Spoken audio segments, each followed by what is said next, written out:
Welcome, guys, to How the Frack We Got Here, a show that takes the news and events of the week and try to make sense out of it all. I'm your host, the most Will Buchanan, and on this show, we simply are all about the facts. There are plenty of news stations out there that simply want to do anything short but inform you. Here at How the Frack We Got Here, that's all we believe in. We go up to the left, we go up to the right, we go up to the middle of independence, we go after all sides because there's more than one side of a story to everything. And you need to know it all in order to actually formulate your own opinion. And that's what we try to do here at How the Frack We Got Here. Thanks for listening, and hold on. It's going to be fun. All right, guys. Today's date, June the 26th, 2024, and this is How the Frack We Got Here. I'm your host, most Will Buchanan on the Frack We Got Here. We do take the events of the week and try to make sense of it all. Before we do get started, guys, let you know that here on How the Frack We Got Here, we do consider ourselves a reputable podcast, which means we only take sources from places that have award-winning journalism and the actual accolades to prove it. We do not do sensational news like Fox News, News Media, Newsmax, The Blaze, whatever extreme left or extreme right news outlets out there. We don't follow them. We just do the facts, nothing but the facts. At the same time, guys, we do try to watch your language, but sometimes words do fly. At the same time, guys, there may be things that might be shown that might be too graphic for younger viewers. So viewer discretion is advised. Aside from that, welcome. So how do we usually start this? The only way we can start this, that, tomorrow for a lot of us, we're basically going to be watching the debate of, two very old gentlemen. And just 2 days to go now until Donald Trump and Joe Biden face off on a debate stage for the first time in 4 years. The campaigns are already exchanging a few barbs pre-debate. Trump campaign sending out a fundraising email yesterday, making some more unsubstantiated claims about Joe Biden and demanding he be given a drug test before the debate. Trump claiming Biden's confused and, quote, has no idea what's going on. This morning, the Biden campaign released a new ad attacking Trump on his economic policies. Donald Trump loves to attack Joe Biden. Joe Biden. Because he's focused on revenge, and he has no plan to help the middle class. He'd just give more tax cuts to the wealthy. Joe Biden is working every day to make your life more affordable. Joining me now, senior White House correspondent Selena Wang. Selena, the latest 538 polling average shows Biden with a slight lead heading into the debate. How are both candidates preparing? Because it seems like, from what we've heard, it's two different ways. Yeah, Phil, I mean, these two candidates could not be preparing for this in more different ways. For instance, you've got President Biden. He is still hunkering down in Camp David. He is really refining his message, honing in on his attack lines, and doing these full 90-minute mock debates. He's over there with his top advisors, and they're trying to figure out the best ways to hold Trump accountable. They say not just for what he's done, but what he said. We know they're going to be going hard at Trump. The president will be for the overturning of Roe versus Wade, for the abortion restrictions we're seeing across the country, and reminding voters that Trump said he's going to be a dictator on day one. Now, look, the Biden team tells me that they believe American voters just have not really been dialed into this race yet, but that this debate on Thursday is really going to be an inflection point for that, for voters to understand the stakes of this election. Then you've got Trump on the other hand. He's got none of these mock debates. We're finding in these messages. That is not the Trump approach. Instead, he's holding more than a dozen informal policy sessions with allies, friends, and potential VP contenders, Phil. Yeah, I'm curious, when you're talking about the former president's messaging leading into this debate, I mean, as you heard in the introduction to this conversation, on one hand, he says you should drug test the president. He doesn't know where he is. On the other hand, he says, he's a formidable debater. He's changing expectations sort of daily. Yeah, Phil, I mean, I think you really hit the nose on the head, which is that Trump has been all over the map on this issue. For months, he was really lowering expectations of a potential debate with President Biden. He was saying that he's cognitively impaired, made it seem like he couldn't even finish a sentence. But now he's really changed his tune, saying that President Biden is a, quote, worthy debater and that he shouldn't be underestimated. And then over the weekend, the former president suggesting that President Biden is going to be on drugs and, quote, jacked up to prepare for this debate. And all of that, Phil, I think just drives home how Donald Trump is hedging against the possibility if President Biden has a better than expected performance. You also see the former president mocking President Biden for studying this hard, for putting this much effort into preparation. Donald Trump really trying to drive the contrast that he doesn't need to prepare. He's out there rallying. He's already prepared. But I'm told from sources sources close to the Biden team that Donald Trump is preparing more than he's letting on, and they're expected to see a more disciplined version of Trump. Yeah, this is going to be quite a moment in time in our political team, of course. No, it's going to be a shit show. And I'm trying to be as nice as humanly possible when I say that. It's a shit show. Trump is not prepared because con men don't prepare. Con men show up, say some nice things, and then at the same time, they try to, gladly try to make you give money without making you feel bad about yourselves. A la what Trump is doing now at his rallies. He's making fun of Biden for studying because, every presidential candidate has had a study/debate sessions, multiple ones before every presidential debate. I mean, God forbid if someone should do a Google search and go back to the first time Trump debated Hillary and how that one went. Of the United States. Mr. Trump, at the last debate, you said your talk about grabbing women was just that, talk, and that you'd never actually done it. And since then, as we all know, 9 women have come forward and said that you either groped them or kissed them without their consent. Why would so many different women from so many different circumstances over so many different years, why would they all in this last couple of weeks make up, you deny this, why would they all make up these stories? And since this is a question for both of you, Secretary Clinton, Mr. Trump says what your husband did and that you defended was even worse. Mr. Trump, you go first. Well, first of all, those stories have been largely debunked. Those people, I don't know those people. I have a feeling how they came. I believe it was her campaign that did it. Just like if you look at what came out today on the clips, where I was wondering what happened with my rally in Chicago and other rallies where we had such violence. She's the one in Obama that caused the violence. They hired people, they paid them $1,500, and they're on tape saying, be violent, cause fights, do bad things. I would say the only way, because those stories are all totally false. I have to say that. And I didn't even apologize to my wife, who's sitting right here, because I didn't do anything. I didn't know any of these women. I didn't see these women. These women, the woman on the plane, the woman, I think they want either fame or her campaign did it. And I think it's her campaign. Because what I saw, what they did, which is a criminal act, by the way, where they're telling people to go out and start fistfights and start violence. And I'll tell you what, in particular in Chicago, people were hurt and people could have been killed in that riot. And that was now all on tape, started by her. I believe, Chris, that she got these people to step forward. If it wasn't, they get their 10 minutes of fame. But they were all totally, it was all fiction. It was lies and it was fiction. Well, Secretary Clinton. At the last debate, we heard Donald talking about what he did to women. And after that, a number of women have come forward saying that's exactly what he did to them. Now, what was his response? Well, he held a number of big rallies where he said that he could not possibly have done those things to those women because they were not attractive enough for I did not them say to be that. assaulted. I did not say that. In fact, he went on to say... Her 2 minutes, sir, her 2 minutes. But did not say that. It's her 2 minutes. He went on to say, look at her. I don't think so.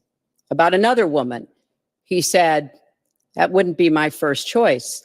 He attacked the woman reporter writing the story, called her disgusting, as he has called a number of women during this campaign. Donald thinks belittling women makes him bigger. He goes after their dignity, their self-worth, and I don't think there is a woman anywhere who doesn't know what that feels like. So that's just a little snippet.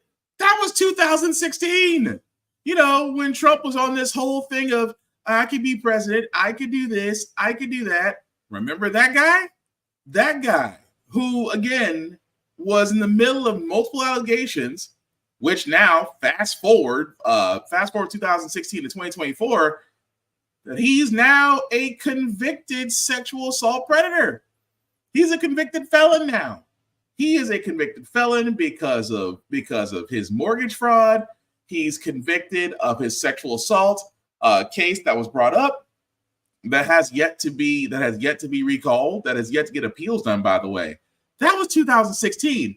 And let's not forget the most recent presidential debate between him and Biden. And yet he does need to prepare. There has been talk about ending the filibuster or even packing the court, adding to the 9 justices there. You call this a distraction by the president, but in fact, it wasn't brought up by the president. It was brought up by some of your Democratic colleagues in the Congress. So my question to you is, you have refused in the past to talk about it. Are you willing to tell the American people tonight whether or not you will support either ending the filibuster or packing the court? Whatever position I take in that, that'll become the issue. The issue is the American people should speak. You should go out and vote. You're in voting now. Vote and let your senators know how strongly you feel.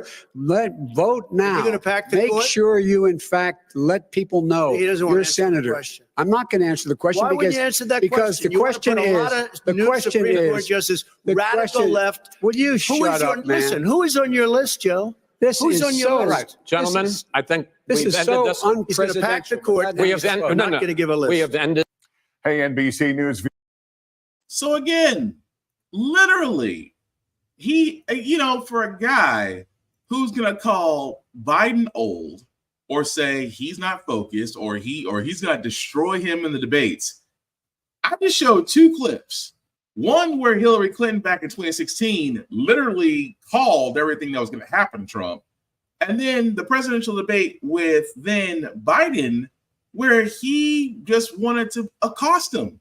He had no answers. He had nothing. He was literally the con man that we know him to be now. He was the con man then. He's a con man now. To sit there and say that tomorrow's presidential debate will be entertaining because Trump doesn't have a plan.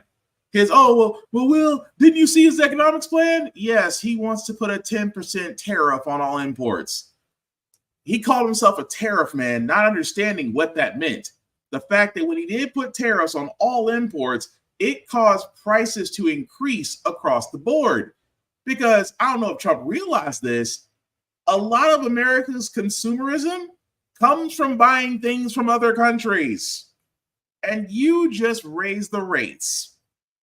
So he has no plan on immigration. Oh, I should take that back. He does have a plan on immigration. And it's interesting that he sat there and says this. He wants to give all non-citizen college students who graduate from American universities green cards. Wait, what? Yeah. He literally said in his immigration proposal, he wants to give all non-citizen college students who graduate from American universities green cards. But says, wait, we're going to vet them. It's going to be an aggressive vetting process. It's amazing. His cult eats it up. But that's his immigration economic policies. Here's the thing that's the scary part about it. The scary part about it is just the fact of the matter, this man has no plan. He wants to do it. He's basically trying to get out of his own cases, which one of them we're going to talk about very soon. He's trying to avoid jail as priority number 1, but he wants to be president back so bad. And you have a lot of disillusioned, lack of education individuals who just see Trump as this wet dream that they love. And they say, well, it was better when he was president. No, it wasn't. Because you know what happened when he was president? Russia laughed at us. China mocked us. At the same time, he pulled us out of the Paris Accords. He almost successfully got us out. He almost pulled us out of NATO if he had the ability to do so. But at the same time, this is the man that's going to go in front of the American public tomorrow evening, and he is going to, for lack of better words, bullshit his entire proposal. He is going to basically attack Biden, call him old, call him fragile, say that he stutters, that he can't perform. He's going to do his greatest hits, because that's what con men do. Con men don't do anything outside of that. But the rules of the debate, and this is the thing I'm going to get at too. The rules of the debate don't make any sense. The rules of the debates are simple. Of course, coin flip determines who goes first. Now they're saying that mics will be muted when the person who does have the time to talk that will allow me to talk. The person who doesn't have that time, or the time has passed, will be muted. Yeah, you should have been doing that from Jump Street. But here's the one thing about debates I wish they would do.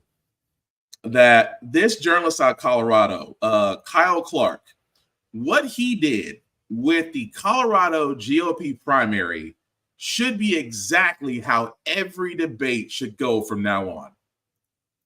Clear, Ms. Boebert, you blame Republican voters for the fact that you nearly lost a safe seat and not your own conduct. You didn't make any attempt to answer the actual question, which is who should be doing this? It would be an unprecedented government action. Who should go into Windsor or to Parker? If the federal government, when you say federal agents, do you mean just Border Patrol, if just we need to ICE? use Or are the you talking National about Guard, whatever it takes? That you wanted? No, so I did get a full House vote, and it was I apologize. sent to This is committee. going to be a long evening if you speak over the facts. Okay. Right. Have any evidence to support that? Because law enforcement has not put that forward. I'm just curious where you're getting that causation about it.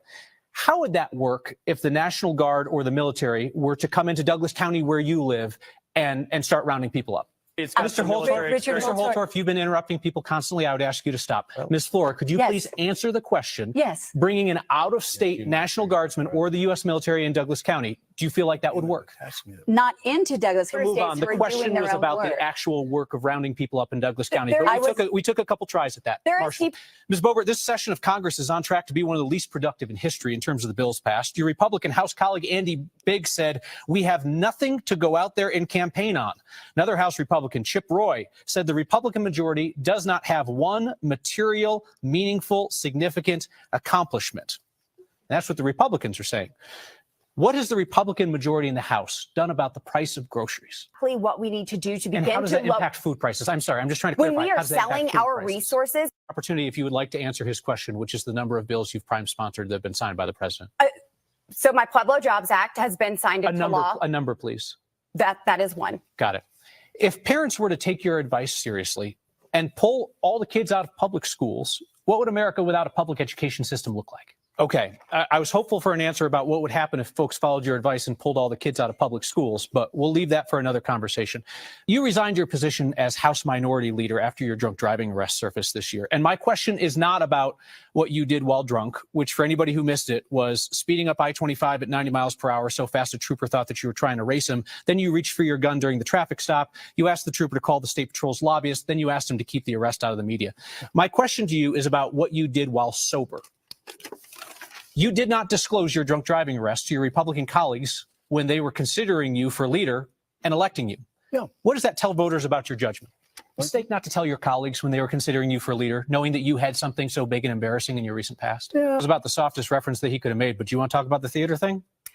Sure. So, Kyle, my legislative record we're not going to do that. You had plenty of time to answer the question. You chose not to. That's fine. I just want to make sure. And you have apologized for the theater incident. I certainly have. And I just want to make sure. Did you apologize for the behavior that went on with you and your date or the vaping, or did you apologize, or pardon me, or did you apologize for lying to voters about what you did that night and the disrespect that you showed to service workers that night? What specifically were you apologizing? I don't believe there was disrespect. There were things that were absolutely taken out of context. There's video of your interactions with service workers. I'm asking, right, are you apologizing for the lying to voters, that I or flipped someone off, and I did not. So, I mean, I think it's been very mischaracterized. I'm apologizing for you, Kyle Clark, getting footage and releasing that, and people seeing this in a very private moment. Certainly. It was very important to figure out whether you were telling the truth, you just had or an whether a interview public recently with agency was CityCast lying about your conduct. You just Either had way was an very interview with important CityCast Denver, and you were saying how disgusting it is to record someone without their knowledge.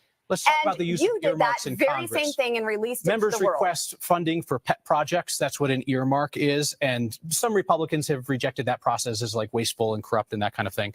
Colorado's Republican Congressman, former Ken Buck, did not participate in earmarks. Retiring Republican Congressman Doug Lamborn did not use earmarks.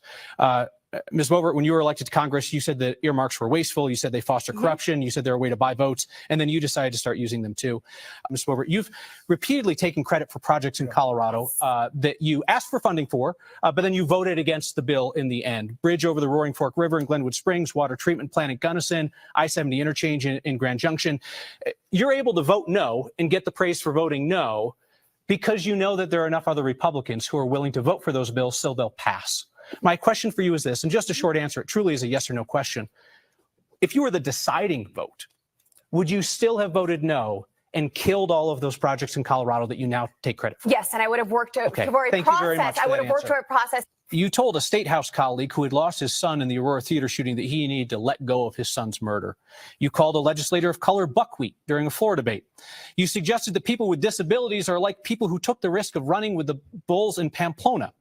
And you suggested that Miss Boebert dresses like a prostitute. Do you regret saying any of those things? And why do you talk to people like that? Swim, I ask a question, you please answer. allow me to finish. Let me just ask you. The question was, do you regret saying any of those things? And why do you speak to people that way?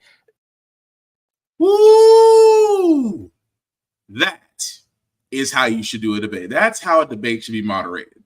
Shout out to Kyle Clark. Shout out to Now This, because they covered it. But that's what I'm talking about with the debate. You know, because again, I am even with, and I say this, guys, very much so. People are really tired of debates that don't go anywhere. They're tired of the fact of, oh, it's going to start off civil, and then Trump's going to speak, Biden's going to speak, Trump's going to just try to cut in front of him, and this, that, of that nature. It's going to come down to one big ass shouting match. And for the lack of better words, people don't want to watch that. People at one point, citizens like you and me, wanted to watch a presidential debate, so we got a clear idea of the candidate and how they handled issues. We're not going to get that with Trump. Biden, you'll get some questions answered, but Trump is going to do his usual stick. He's going to parade around. He's going to make fun of him. He's going to make it somehow about him. He's going to try to introduce his cases. He's going to try to sit there and say, it's still a witch hunt. They're trying to get me. They don't want me to be president. They don't want me back here and again because they know I'll make America great again. That's what he's going to say for 2 hours. That's what Trump is going to say. And at the same time, I so wish the moderator at that time would sit there like Kyle Clark and control the room. I truly believe that the moderator should have the ability to mute the mics. It shouldn't be up to the networks. It shouldn't be up to the production truck. It shouldn't be up to who's running the show. It needs to be up to the moderator. You want to control the debate? Control the mics. Set them on different sides so that way when they're speaking, the other mic can't catch it. Hold them to the fire on questions, just like he did. I mean, granted, he's going up the GOP, and going up the GOP after questions of truth is like shooting a fish in a barrel. And I'm going to be honest, it's fun. It's a little bit fun to watch that. But how he sat there and said, you're not going to answer the question, we're going to move on. I'm not going to, I love the fact that as a moderator, he sat there and said, I am not going to let you dance around the question. Either you answer it or you move on. Either way, the American public will see you as you are. I love that. Now, do I think the moderators for CNN tomorrow are going to do what Mr. Clark did? Probably not. Because let's be honest, they want ratings. Even though it's a presidential debate, even though people are going to tune in, like myself, we're going to see what they're going to cover in the first debate. We're going to see how the candidates handle it. But if you think for 1 second that Trump is going to sound anywhere intelligent outside of what he's already said in Time Magazine, the first 100 days he said when he was president, outside of what he would do the first 24 hours once he's sworn in, that he wants to make all of his problems go away, and then wants to pardon all those terrorists that did join in the January 6th insurrection. He wants to pardon everybody. So don't think for 1 second that it's not possible for him to become president. There's enough idiots out there that'll vote for him that if a lot of us don't vote, that's what's going to happen. But outside of this presidential debate tomorrow, yeah, expect it to be a shit show. But moving on from that for a second, because yes, both President Biden and Trump are headed to the border to speak about their immigration policies. And here's the thing that I want to say so badly, because about a week ago, I want to say about a week ago, maybe 2 weeks ago, where I sat there and I showed the video of Steve Harvey and Madam Vice President Kamala Harris speaking at an event. And Steve, again, I like to call him Sambo Steve because Sambo Steve bothers me. What I mean by that is he bothers me because he sat there and said, this is not where I'm going to ask Madam Vice President hard questions. I am going to give her easy questions because we have to keep her in the White House. You can't be demanding reparations if you're not playing the game. And let's be honest, Steve, we know you play the game. You tried to underhand Bernie Mac, but that's a whole other story. But what bothered me is that he talks about we have to have skin in the game to get what we want. And I bring up the immigration problem because immigration is still a problem. It's not the fact that you have many immigrants that are crossing over from Texas and California, New Mexico along the southern border. It's not like America doesn't have space. We have plenty of it. The problem with the immigration system is it remains broken and it will never be fixed because as much as the Democrats try to introduce some sort of plan, the GOP will shoot it down. They always shoot it down. The GOP hasn't introduced an immigration plan since Reagan. That's just being honest. Think about that. Since Reagan, the GOP, the Republicans, have never introduced an immigration plan since Reagan. Whereas the Democrats, and again, I'm not trying to blow smoke up the Democrats' ass, they have submitted multiple immigration reform ideas to fix the broken system. DACA, Dreamers, they've tried. Now, has it ever gotten over the fence? No. The GOP has blocked ever since because they complain about the problem, but don't give a solution because the problem gets attention and the problem gets donors and the problem gets money for them to keep complaining about the problem because they drive the fear that America will look very differently in the next decade or so and it won't be white. Even though as things are going on right now in the next decade or so, regardless of what they try to do, America, the face of America will not be white. And yes, it is scary for those who are racist and bigots and zealous. That's what's scary for them. So it's amazing to me. Now you're probably asking yourself, why am I talking about this? I'm talking about this because out of what Sambo Steve talked about, where it says, I'm tired of, people always saying, what's the president done for us? What's the president done for black people? What are they going to do to get my vote? Well, let's play a little devil's advocate. Let's play a little devil's advocate, if you will. Why else would the president and why else would the next Republican presidential candidate head to the border? Because you have two large voting bodies there, potential voters, that basically will either A, vote for you, or B, vote for the other guy, or C, do nothing. A lot of white folks are watching to see what Trump and Biden do. A lot of Latino individuals who are registered voters are also watching to see what Biden or Trump do. And Latino votes can add up to quite a lot. And we've already seen that if Latinos are not, if those same individuals, those same ethnic groups are not voting for one, you can be damn sure they're voting for the other. And don't put it past you that Latinos will not vote for Trump. Don't believe me? Look at Florida. That alone tells you everything. But it's amazing to me that that is a hot button issue with that community. So I bring this up because, again, in this article here, where black men who are wanting to be potential voters are all asking the same question, because now black men, along with black women, along with the black community, it's basically becoming it's becoming an important key voting block for Democrats. I say Democrats because I don't see the GOP outside of Trump going to a church in Detroit that was mostly full with white people and trying to speak to black people and try to say, oh, well, I was the only person that's done a lot more for black people ever since Lincoln. I've gotten HBCUs and colleges federal grant money. They never have to come back begging. All of it was bullshit. But the thing I'm getting at is you have potential black voters that are now asking the question that what will the president do for us? And I get what Roland Martin and them are trying to say. I get that we know we shouldn't.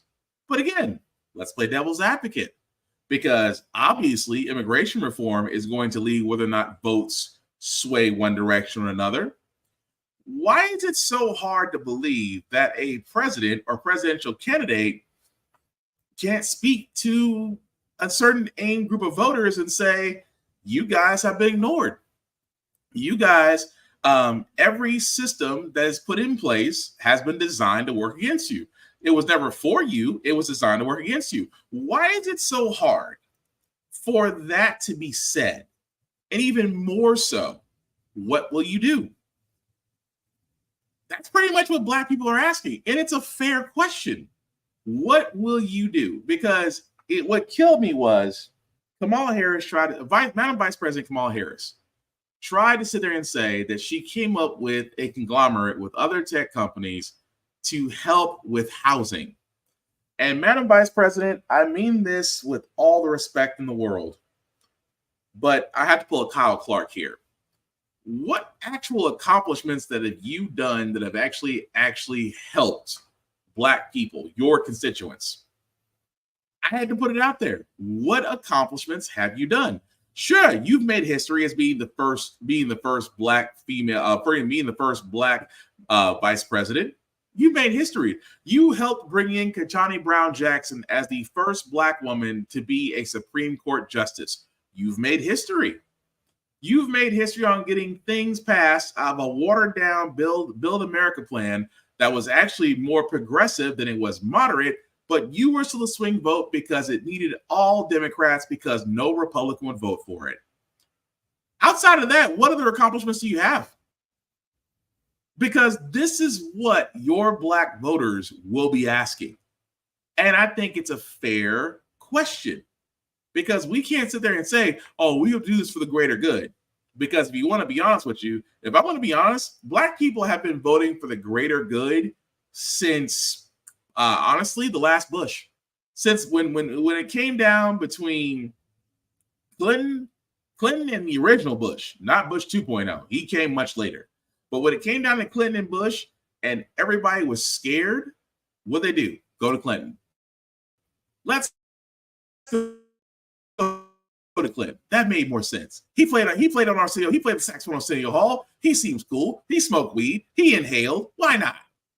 Black people have been voting for the greater good ever since the right to vote was given. But we cannot overlook the fact that if you have two presidential candidates going to the border to do more than just secure it, you're trying to secure votes. You're basically needing to do the same for every constituent, because as we vote for you, yes, we're going to know what you want to do for us. And we should not feel ashamed as Black folks to sit there and say, yes, we want to know what you're going to do for us.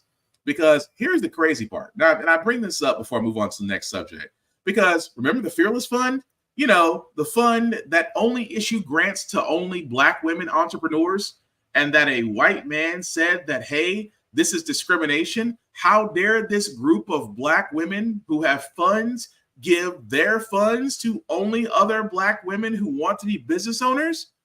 And yet now the court blocks them from issuing grants, and that's still going on. Again, the Fearless Fund, right?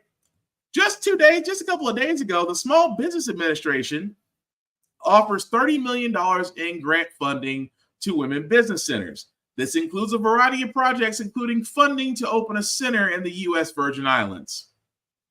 Explain to me what the big ass difference is. That's what I want to know. Because again, if I'm a Black voter, I can ask this question.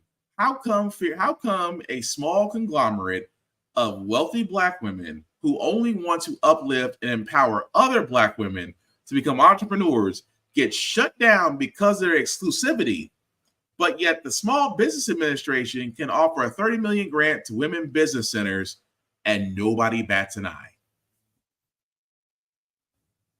Make it make sense. Because again, you know, if I ever get the chance to interview the president or Madam Vice President, I'm sorry, I am not going to be Steve. I am going to ask the hard questions because they have to answer them.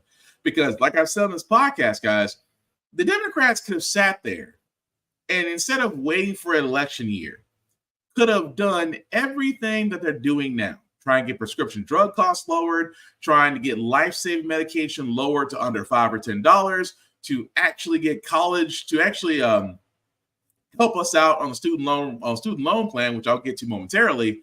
You waited until election year to push all these things through. Okay. But you didn't sit there and say the entire time of this term in Congress what the Democrats have done. And this is why I hate to say it. The Democrats are spineless. How else do you have that many accolades of what you've done despite GOP interference and blockage, and you're not out there saying, this is what we've done this entire congressional term? Ask your GOP what they've done outside of finally getting Hunter Biden convicted of drug and gun charges. Woohoo. I mean, you're bound to get 1 out of 5 right, because they tried Benghazi, they tried Obama, they tried Biden, but they had to get somebody, because again, this is what the GOP has done. Wasted taxpayer money getting paid for doing nothing. And it's amazing to me how not one freaking Democrat has not called it out. How have you not called it out? That's my question. Because again, I would pay a lot more attention to you, and I'm pretty sure more constituents would pay more attention if the Democrats just sat there and said, hey, this is what we've done, this is what they haven't done. Introduce facts. That's all you have to do. Introduce facts. If you introduce facts, nobody questions it, except Trump, because, you know, he hates facts. But moving on, guys, like I said, I talked about Biden's student loan plan, and it was a SAVE plan that the courts are halting again. Now, I know what you're thinking. 2 federal courts in Kansas and Missouri are the ones halting the plan because they're saying the same thing that was said before. The president does not have the ability to forgive student loans. And I find this amazing that the GOP is heading this up. And again, just like I talked about 10 seconds ago, the Democrats are not hitting home with this. The Democrats are not saying, we're not the one holding you up of alleviating your student loan debt. It is the GOP, because the GOP has been lobbied by those who are the purse holders for these loans, and saying that, hey, if these people don't pay, we don't collect. And if we don't collect, then we don't get our profits, and our shareholders are pretty mad at us. And it is amazing to me that the SAVE policy, which again, this is Biden's attempt number 2 at trying to alleviate student loan debt, that the simple fact of the matter, guys, is that the president, I love that he said the president doesn't have the ability to forgive student loans.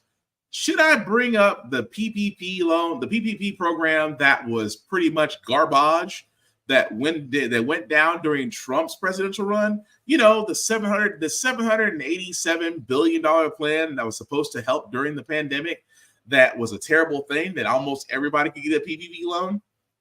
It was so crappy that 96% of that program's loans were forgiven. 96%. And who do you think paid for those loans? Certainly not the people that took them out. The American taxpayer did. We had to eat 96% of that cost. But here's the thing again, Democrats won't say it, that it was okay to allow a business that took a loan out, a business that had means and ways of getting other financial capital other than taking a government loan. It's okay to forgive them, but you're telling me that forgiving nearly over 20 million Americans that have student loan debt, it's a little harder to forgive them? Well, I was able to pay off my debt. Where's my check? Or you shouldn't take out a loan if you didn't need it. Cut the bullshit. We all was on that college train at one point, center point. But again, we're not discussing the predatory lending that certain banks and private banks do. We're not talking about the interest that accrues. That's pretty much the scam of the whole thing, to where you never get out. I mean, if you do get out from under paying that interest, then you're still stuck with the principal. But for a lot of people, they never do cover the interest enough. And some people, unfortunately, pass on before that debt can be alleviated. And let's be honest, if they did alleviate that debt or didn't allow to report on credit reports, you would have a lot more consumers than you would have debitors. But again, the GOP has been bought and paid for, and what they said, we don't want this to pass. So again, Biden and the Democrats could do a whole lot more if they just say what we've been saying. Stand up, stand on your accomplishments, and rightfully hold those accountable who were basically being gatekeepers. It's not that effing hard. That is all I'm saying. But moving right along, guys, I wanted to cover this because the Surgeon General decided that, well, I am going to pretty much declare gun violence a public health crisis in America. I know what you're thinking. No shit, Sherlock. Today, our nation's top doctor issued a stern warning on gun violence all across the U.S., declaring it a public health crisis for the first time ever. Surgeon General Vivek Murthy raising concerns that Americans are experiencing firearm-related deaths at dramatically higher rates, and they're now the leading cause of death. Think about this, the leading cause of death for children and teens in this country. Dr. Murthy providing several staggering statistics to make his case. Chief among them, the rate of gun violence in the U.S. is anywhere from 5 to 121 times higher when compared to any other high-income country in the world. The Surgeon General says the impact of this violence is also causing untold damage to our mental health.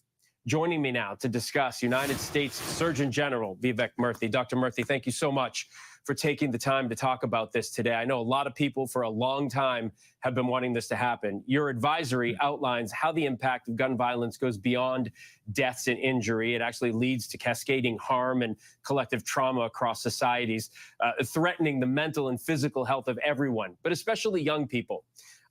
What concerns you the most here? Well, I'll tell you the reason I'm putting forward this advisory from our Office on Gun Violence for the first time in our history is I want people to understand that this is a public health concern of great urgency and that the impact it's having on our country is far wider than I think most people may realize. The greatest price we're paying for gun violence are unquestionably the lives we lose, nearly 50,000 a year. But we've now reached a place where gun violence has become the leading cause of death among children and teens. That was not true a decade ago or 2 decades ago. It is true today. And we're also seeing that for every one person we lose to gun violence, there are two who are injured. There are more who witness these incidents, family members who lose a loved one, communities that are traumatized by the violence in their neighborhoods, and millions of people, including our children, who read about and hear about these episodes of violence in the news, and they worry. And that's why 6 in 10 adults in America are now saying that they're worried about losing a loved one to gun violence. It's why half of kids are saying that they're worried about a shooting taking place in their school. This is what I hear all across America when I meet with kids and with parents. And if we understand the full extent of this toll, if we understand that this is now a kids issue, then my hope is that we can respond with greater urgency and address this as a public health challenge that it is. Yeah, a lot of the data you present focuses on how gun violence is increasingly impacting kids. Is that sort of a recent phenomenon with school shootings? I mean, why is that primarily the focus of a lot of the research you provide, but also, as you've just said, a lot of the concern for not only kids, but for their parents? Yeah, well, certainly mass shootings have had an impact on the psyche of our country. Really, the fear of gun violence has really infiltrated the psyche of America. And when you look at kids in particular, the fact that half of them are worried about a shooting in their school just speaks to that. But it's important to realize that the vast majority of gun violence-related deaths that take place are actually taking place in other settings, usually in neighborhoods and in homes. There are people every day, including our children, who are engaged in playing sometimes with weapons at home that are left unlocked and loaded. and they end up injuring themselves and sometimes, killing themselves or others accidentally. We also know that there are acts of violence that are taking place in neighborhoods as part of conflicts where a lethal weapon is available, and that can lead to homicide as well. But it may also surprise people to know that around 56% of gun violence-related deaths are suicides. And this is why when we look at the breadth of factors that are driving gun violence, you quickly realize that there's not one simple solution to it. There are multiple steps we have to take. And I lay out a series of strategies that we can take as a country to ultimately address this. And that's really important for people to know. There is a solution here. We do not have to consign ourselves to a future where gun violence is the day-to-day reality that we face, where we are worried about going to school or work or the grocery store or a concert. We can live in a safer way. And that's what I'm hoping that we can approach with a new set of urgency, because ultimately this is a kid's issue and nothing is more important than the well-being of our children. Sir, So I'm going to stop it right there just because it goes on into that. But okay, the U.S. Surgeon General has said that gun violence is now a public health crisis. Where does it go from there? Because it's the same. How can I be so very nice about this?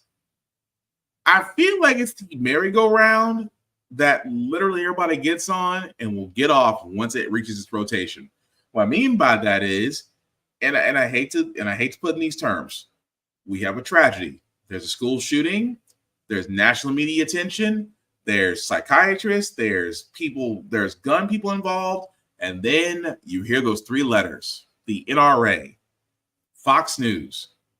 These other people say, well, look at these. Well, gun safe zones were never the problem. Well, gun safe zones were a problem because criminals don't follow the law. Look at Chicago, strictest gun laws in the country. Their crime rate is horrendous. Taking away our guns is not going to solve the gun problem in America. You know what's going to solve the gun problem in America? Training our children. Our kids used to go to school with rifles in the back of their trucks. That's how they sound.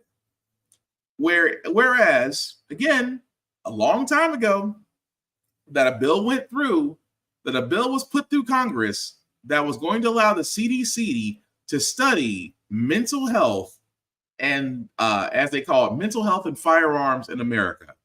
That they were going to be given funding to study the effects. And the GOP, backed by a very powerful NRA at that time, shut it down. And now, fast forward decades later, we're still having the same problem. And don't get me wrong, I'm a gun owner. I'm a firearms owner. I understand. In this day and age, I understand. And I point this out because I have to point this out. You always have the right to protect your home and your family. You always have that right. But a lot of people sit there and say, well, the Second Amendment says that these rights shall not be infringed. Some people really got to start reading the Second Amendment in its entirety because, yes, it was put in place because at the time, the forefathers were a little bit worried that they did not want to become the things that they left overseas for. So they allowed the citizens to basically defend themselves. That's what the Second Amendment was for. It's not the fact that a tyrannical government may rise up again and people feel like they got to play Facebook cowboy COD commandos, which, by the way, you would be completely outclassed at this point because we don't have militias. And if you do, they're probably not the kind you want to be associated with and may not like people of color. Just saying. At the same time, the whole thing of, well, they're going to try to take away my guns. Guys, it's 2024. Nobody's taking away your guns. Nobody. It can't. The undertaking that it would take for someone to take your guns would be more than trying to start the next World War. And besides, the U.S. government has access to more better shit than the shit that you buy at Bass Pro Shops. Just saying. But let's get back to it, though. How do we fix this? We need to admit that America has a mental health issue, that we do need to study it, that we do need to look at gun laws, that we need to look at how guns are transferred, how they're sold, how they're tracked. I hate to break it to you for those gun nuts out there that hate this word. there needs to be a registry. Well, I don't want the government knowing how much ammo I have. I do. If you got a stockpile of ammo and you're not exactly stable, I want them to know about you. Because the one day that you're the person who sits there and says, I don't want the government to know how much ammo I'm stacking, is the same guy that'll be at the next school shooting. At the same time, they're not criminals. It's amazing they say criminals don't obey laws. The last couple of mass shootings that have happened were not your everyday hard felons. They were individuals with issues, but weren't denied firearms. That alone should tell you everything. So yes, is there a public health crisis? Yes, there absolutely is. At the same time, will anything be done about it? I hate to say it, as long as the GOP is going to take their stance on this, it is going to be another talking point until the next tragedy. And that's hard to really swallow. It really is, because things do need to be done. Even though those things may upset a little bit of the gun population out there. But again, your rights aren't infringed, but we need to be better about it. That's all I'm saying. But moving on along, guys, I wanted to cover this story as well, because in Louisiana, it seems that they want to put the 10 Commandments back in classrooms. Yeah, some parents got some issues with that. Lawsuit over that Louisiana law that requires the 10 Commandments be displayed in all public school classrooms in the state, saying the display is unconstitutional. The plaintiffs, they include parents who are rabbis, pastors, reverends, Jewish, Christian, Unitarian, Universalist, and non-religious as well. Basically, they're saying the display of the Christian 10 Commandments pressures students to adopt, quote, the state's favored religious scripture. Take a listen to this. But it sends a dangerous and harmful message to children and the community that anyone who doesn't believe in the state's preferred scripture does not belong. Marissa Parra following this for us and joining us now. Walk us through kind of some of the main arguments that they're making here, Marissa. Hey, Yasmin, good to be on with you. This is something we've been following since last week when that was officially signed by Governor Landry. And so what we heard tonight was what we've been expecting. We had heard last week that they would be filing this lawsuit. And so now we got a little bit more of a sense of what their arguments were. We went through the complaints and of course we heard it. And you're going to hear from one of the plaintiffs in just a moment. But in part, they argue in this complaint and in that media call we heard not long ago that this violates long-standing precedent set by the Supreme Court of the United States, and that it also interferes with parents' right to direct their children's religious education and upbringing. And you're going to hear from one of those families in just a moment. But one thing that I thought was interesting, Yasmin, is that one of the lawyers that is a part of this case saying that this lawsuit was filed not just on behalf of the parents, but also the children. Take a listen. Personally, I believe in a Christian version of the 10 Commandments. But the text of the 10 Commandments mandated by House Bill 71, even though Christocentric, presents language that runs counter to important Presbyterian values, such as inclusion and equality.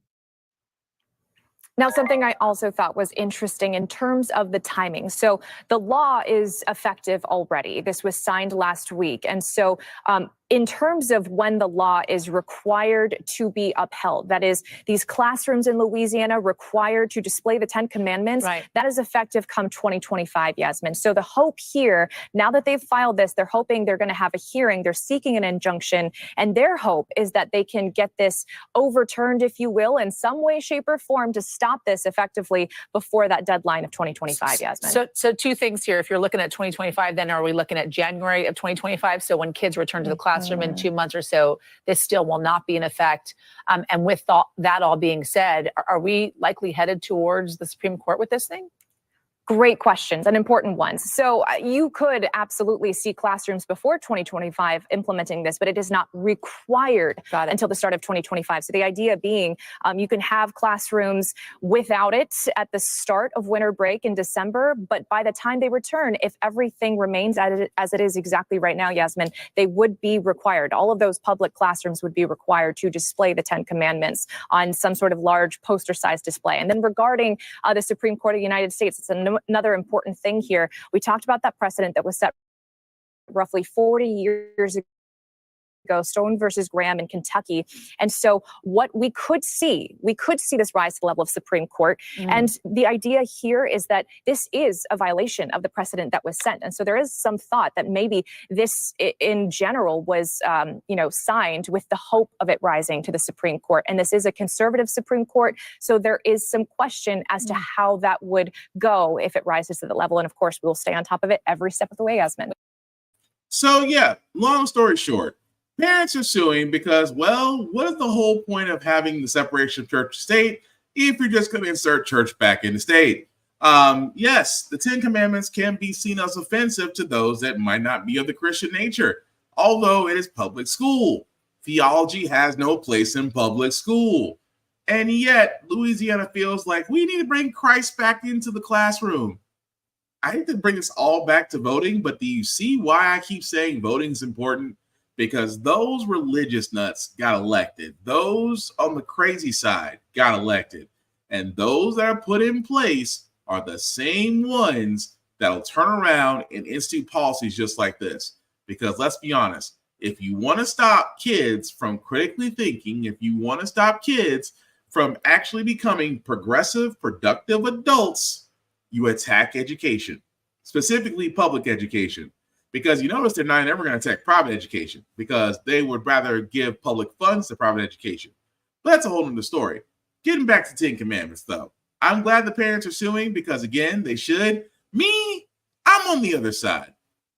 Now, you're probably saying, oh, so you're for religious? No, I am not. I am the first person to sit there and say it. I don't like religious schools because, number one, theology can be taught at churches for free. Why am I allowing my child to go to a place where they should be getting a better chance of education, but yet somehow they put religion into it? To me, that's a sign of indoctrination. I don't like it. I can't stand it. I personally hate it.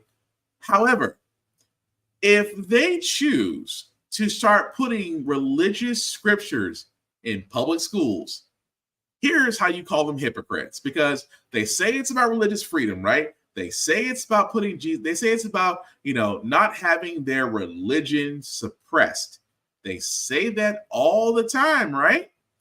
Here's how you can call them and say they're full of shit. There is a spokesperson for the Hindu community that actually wants to have Sanskrit scriptures displayed in the public classrooms right alongside the 10 Commandments. Again, this is the Hindu community, and they sit there and said, we love this idea. And even more so, we would cover the cost of these posters to put in the classroom right next to the 10 Commandments, if they would allow us. That it would be of no cost to the Louisiana public education system, and that they would love to do it. So think about this for a second. You've opened the door, and I think, and don't get me wrong, a lawsuit is effective, sure. But think about this. The fact that if you try to introduce religion into these schools and that other religions go, oh, so the 10 Commandments is good. What about the Church of Satan? What about the Church of Satanists? What about the Quran? What about Buddhism? What about and it keeps going down the line, and you can't sit there and tell them no, because the same basis bullshit that you use the 10 Commandments in, you can't deny the others. But if you do deny the others, then what are you really saying? So I'm all for this because I love the fact that although it literally and figuratively invites discord, but it's the discord that needs to be said, because they say religious freedom. It's religious systematic oppression that they want to push through because they truly believe that Christ is telling them to put him back in schools. I can't wait for the Church of Satan. I can't wait for the Church of Satanists. That's my personal favorite when they come to the forefront. But we'll cover that story as it comes along.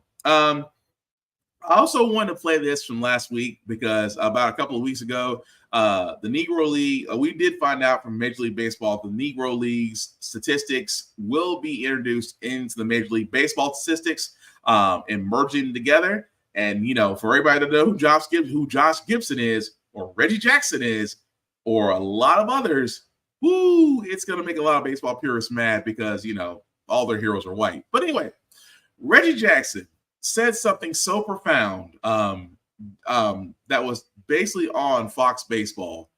I have to play it because, again, this is what I talk about when I say history needs to be told, and nothing's better about history being told by those who experience it.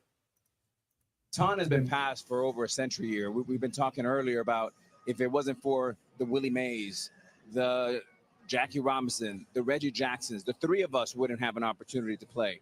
How emotional is it for you to come back to a play that you played with one of the greatest teams around? Alex, when people ask me a question like that, it's like coming back here is not easy. The racism that I played here, when I played here, the difficulty of going through different places where we traveled. Fortunately, I had a manager and I had players on the team that helped me get through it. But I wouldn't wish it on anybody. People said to me today, I spoke and they said, you think you're a better person? You think you won when you played here in Concord? I said, you know, I would never want to do it again. I walked into restaurants and they would point at me and said, can't eat here. I would go to a hotel and they say, then can't stay here. We went to Charlie Finley's country club for a welcome home dinner and they pointed me out with the N-word. He can't come in here. Finley marched the whole team out. Finally, they let me in there. He said, we're going to go to the diner and eat hamburgers. We'll go where we're wanted. Fortunately, I had a manager, Johnny McNamara, that if I couldn't eat in the place, nobody would eat. We'd get food to travel. If I couldn't stay in a hotel, they'd drive to the next hotel and find a place where I could stay. Had it not been for Raleigh Fingers, Johnny McNamara, Dave Duncan, Joe and Sharon Rudy, I slept on their couch 3-4 nights a week for about a month and a half. Finally, they were threatened that they would burn our apartment complex down unless I got out. I wouldn't wish it on anyone. The year I came here, Bull Connor was the sheriff the year before. And they took minor league baseball out of here because in 1963, the Klan murdered 4 black girls, children, in 11, 12, 14 years old at a church here and never got indicted. They were from the Klan. Life magazine did a story on them like they were being honored. I wouldn't wish it on anyone. At the same time, had it not been for my white friends, had it not been for a white manager and Rudy, Fingers, and Duncan, and Lee Myers, I would have never made it. I was too physically violent. I was ready to physically fight I'd have got killed here because I'd have beat someone's ass, and you'd have saw me in an oak tree somewhere. Reggie, I can't even imagine. It's awful you had to go through that, but appreciate you sharing the rawness and the honesty of it with our audience. I mean, really, we love you, Reg. Yeah, thank you. Quick history lesson right there. That's a great history lesson. Reggie Jackson telling us all about it, preaching. Wow, that's unbelievable. The great. Yeah, you say preaching. 2 of y'all were uncomfortable. Poppy was looking off in the distance. I think Jeter was the only one. I mean, I'm going to say Jeter. Alex Rodriguez was probably the only guy that's looking at him and like, say it all. And again, you can't argue that. I mean, these are guys that, along with him, Jackie Robinson, you can go down the list. And what Reggie Jackson said it was, he said, I wouldn't wish this on anybody as far as what they're doing. And that alone screams volumes right there that you have to talk about the history, not just in baseball, but in U.S. America has a fracked up history, really. And the fact they try to cover it up, they try to make it seem blue sky, like America, America never had a slip up. America's had plenty of slip ups and falls and crashes and horrible things that were done. And thank goodness for shows like Lovecraft Country. Thank goodness for artists out there who are simply using their craft to sprinkle in a little bit of history. Because like I tell people about Lovecraft Country, it's like a lot of people did not know the Tulsa Massacre was real, about Lanier Lake, about sundown towns, about other towns that were raided, not just Tulsa. And again, it's amazing. Like, again, if you follow my podcast, I talked about the last resident, the last living descendants of the Tulsa Massacre. You know, the massacre that we all know, where a mob of white people decided to burn down a prominent black town. The last surviving residents were just denied by the Supreme Court for a case of reparations. Literally, the clearest case of reparations out there, and the Supreme Court denied it. So yes, it's a little hard. And again, and not to make this back to the election, it's going to make it a little difficult for Biden and company when you do speak to black voters. Because right now you're trying to make sure Latino votes covered. But at the same time, you do need the black vote. At the same time, we want to hear more than just hearsay. At the same time, we do want to see you guys being held accountable while holding the other side accountable. Because that's what's going to bring people back. If that, along with how debates are done, are going to bring people back to the table. But address the fact that so many problems are going on. Education, immigration, inflation, wages are still down. Cost of everything is going up. You have to acknowledge that and be honest about what you're going to do. But at the same time, say your accolades, but definitely call out the obstacles. It's that freaking simple. But the last story I got, guys, before we get to our feel-good segment is a oopsie, because the Supreme Court may have actually ruled on something, but they didn't want nobody to know about it yet. Rocking the U.S. Supreme Court. A closely watched decision on abortion set to come down any day now, mistakenly and briefly posted to the court's website this morning, indicating the High Court is likely on the verge of allowing emergency abortions in Idaho. The document obtained by Bloomberg Law before it was quickly removed from the website. The court's spokeswoman explaining the court's publications unit inadvertently and briefly uploaded a document to the court's website, adding that the court's official opinion will be issued in due course. NBC News has not verified whether the document is the final version of the opinion or a draft, but the media's rare advanced access in this case, harkening back to an unprecedented leak in another abortion case just 2 years ago in Dobbs, when Politico published the draft decision overturning Roe v. Wade.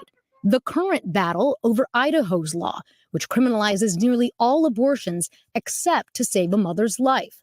The Biden administration sued the state, arguing that abortion ban directly conflicts with a federal law requiring hospitals that receive federal funding provide abortions to women facing health emergencies, even if not on the brink of death. That conflict, doctors say, puts them in a dangerous bind. It's a really heavy burden to carry, to have the 5 years of potential incarceration to take care of your patients. The document, posted today and later published by Bloomberg in full, includes an unsigned opinion from the court punting on the ultimate dispute for now, sending it back to the lower court, which means women in Idaho will be able to obtain emergency abortions while the lawsuit continues to play out. But it also highlights deep divisions on the high court, the justices trading barbs in the document. Justice Jackson saying today's decision is not a victory for pregnant patients in Idaho. While this court dawdles and the country waits, pregnant people experiencing emergency medical conditions remain in a precarious position. While Justice Alito calls the court's decision baffling, saying the court has simply lost the will to decide the easy but emotional and highly politicized question that the case presents. A remarkable development, Laura. Any sense of when the court might release the official opinion in the Idaho case? Lester, we could see it as soon as tomorrow. The fact that the court is saying it already made its way to the publication unit means that it's nearing completion. So we could see it tomorrow at 10 a.m. or Friday. So let's think about this for a second. This is coming from the same Supreme Court. This came from the same Supreme Court that shot down Roe versus Wade, which basically, because of that and the fact that many red states introduced triggering abortion laws that went into effect as soon as the law was struck down, prevented a lot of women from getting the care that they need. Because again, God forbid a woman have control over her own body without judgment. So it's interesting now that they're deciding this case about emergency abortions in Idaho that, yes, the ruling did appear on the website, was taken down. So unless they decide to do a 180 and say, we change our minds, I don't see it changing anytime soon. But it does go back to what we said, because usually on how the Frack We Got Here, we are pro-choice, which means that a woman can do whatever the frack she wants to do with her body, and it is her business and her business alone. If she decides she doesn't want to be a mother, then she has that right. If she decides to carry, she has that right. The thing about it is those options should be available to her without question. Because a lot of people sit there and say, well, these unborn babies, and yet you ignore the children that are in the foster care system. You ignore these religious adoption companies who turn away same-sex couples because it doesn't fit their description. You turn away the fact that school lunches are now a problem because a lot of these school systems are basically turning off free lunch for these kids, but you're not complaining about them either. But you want to basically, carry a torch for a baby that is basically right now DNA goo. Miss me with the bullshit. So with that being said, it is cool if they decide to go with it. But again, abortion should be legal and it should be allowed for women because, again, it is amazing to me that we are in a country in this day and age of 2024 that a woman has to be careful about her body because a group of old white men decided that she would rather serve as a broodmare more than as a productive citizen of society. Because trust me, there are a lot of horror stories out there of 10 to 11 to 12 to 13-year-old girls who are raped that have to carry the baby to term because some people don't want to do the right thing and actually take charge of the situation and basically not traumatize the girl. Just saying. Or women that just don't want to be mothers. I still say it, and the cold hard truth about this is a woman choosing not to be a mother and doing what she needs to do to get that taken care of is the most responsible thing.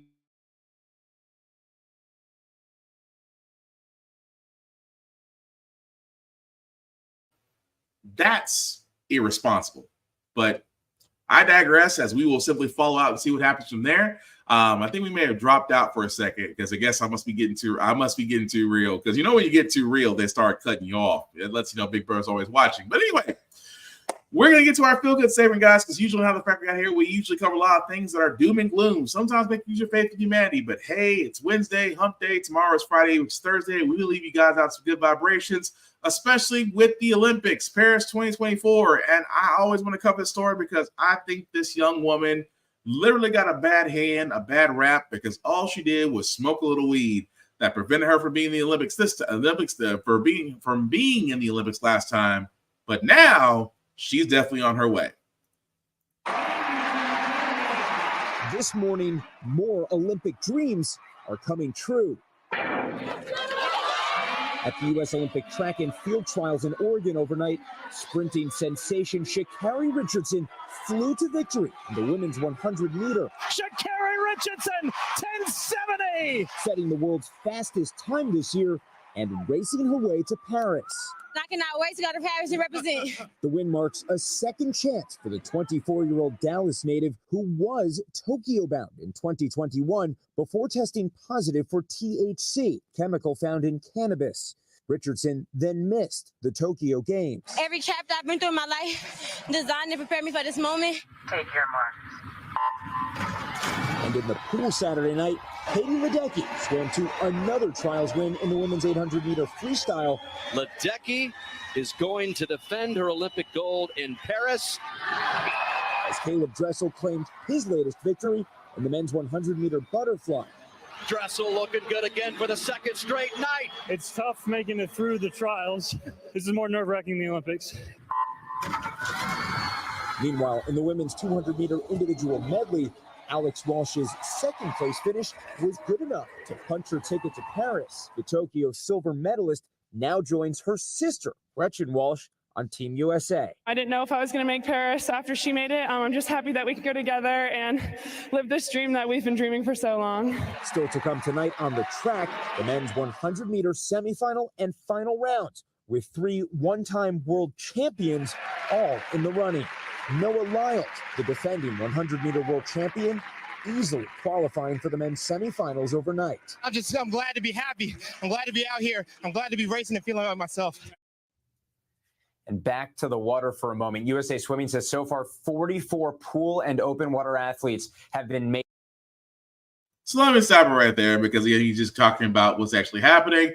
Long story short, a beautiful story. I am rooting for Sha'Carri Richardson, number one, because again, I can go into the whole thing of the fact that it's just marijuana. Marijuana is not performance enhancing in any way, shape, or form. But I digress. We're going to be happy for her because she will be at the Paris Olympics. And in the words of Issa Rae, I'm rooting for everybody that's USA in black. Simple as that. But that's going to do it for this podcast, guys. I do thank you all for liking, for watching, for letting people know this is live. I certainly appreciate that. I appreciate any time it is shared. I've been told or said, you have a great show. Look, I'm happy to do it. And again, it's the mission to inform and encourage. That's the whole idea of this podcast. So definitely thank you all for watching. Again, if you want to catch me, guys, on the interwebs, Black_Spartan615 is where you can find me pretty much everywhere. You can like and follow me, even chat, even talk to me. Just don't make it weird. That's all I ask. I am a pretty good conversationalist. I like to talk to people, like to meet people, but just don't make it weird. Don't make it weird. Don't make it to the point where I have to block you. Just be cool. That's all I'm asking. But yes, definitely check me out, Black_Spartan615. Like, share, and follow. I cannot stress this enough, guys, because my friend at Navy at BlurryCon Speaks says it all the time. A like, a share, and follow costs nothing, but it means the world if you do it. Also, at the same time, guys, the banner at the bottom, I'll make that a little bit bigger for you guys to see. If you copy and paste that link into your browser, it'll take you to my link tree. That's the YouTube and Facebook groups for all of my podcasts. How the Frack We Got Here, Get Bit Podcast. Definitely check them out. Again, like, share, follow, make them big. I'm trying to make them grow. I really do believe in the mission behind these podcasts. So hopefully, guys, you'll do the same. Also, check out blurstation.com. I have been talking about this along with some of my other colleagues. This is our Hulu. This is our Amazon, except the fact that content never disappears. It is $10.99. It is $10.99 a month. Again, guys, you can get movies, television shows, anime, manga, art. It has it all. And it's where we can be ourselves for nerds and blurs and people of color. So if you do decide to join, guys, please hit the join now button. Once you hit the join now button, if you'll go to the Blurred's Eye View Affinity membership, and from there, if you'll select me, Black Spartan, I would certainly appreciate it. As you can see, guys, $10.99 a month allows you access to Blur Station. You can't beat that with a stick. After 36 months of paying $10.99 a month, guys, you do have the ability to own a piece of Blur Station. And it's very unheard of without doing very little that you get to own a piece of a news media conglomerate. Also, if you are a POC content creator and you want to see about your stuff getting shown on Blur Station, you do have to join first. From there, you can speak to people behind the curtains, and hopefully your content will be displayed there. You get to own that content 100%. You just have to, they just want a piece of distribution. And again, guys, that is not bad at all. And aside from me, guys, of course, you can find this podcast where a podcast can be heard or seen. You can definitely check us out on Always Record TV, whether it's online or through Google or the Roku app. Definitely check us out there because, again, you get to see my handsome mug and all of my episodes there for How the Frack We Got Here. And again, anywhere a podcast can be seen or heard is definitely where you can find us. That being said, guys, again, as you're going to see tomorrow, the presidential debates are going to happen. We are getting ever so closer to voting who will be the next president. I cannot stress this enough. Not just the presidential debates, but the others in your local city and state. If they're having elections, guys, get to know the candidates. Press them for the issues. Because, again, for a lot of people in my home state of Tennessee are finding out, we need to be very mindful of who we send to represent us in the state legislature. Because right now, outside of a handful of people doing great work, there are a whole bunch of idiots like Sexton who are basically making it harder for constituents of Tennessee to actually have a decent living. So again, get to know your candidates, press them on the issues.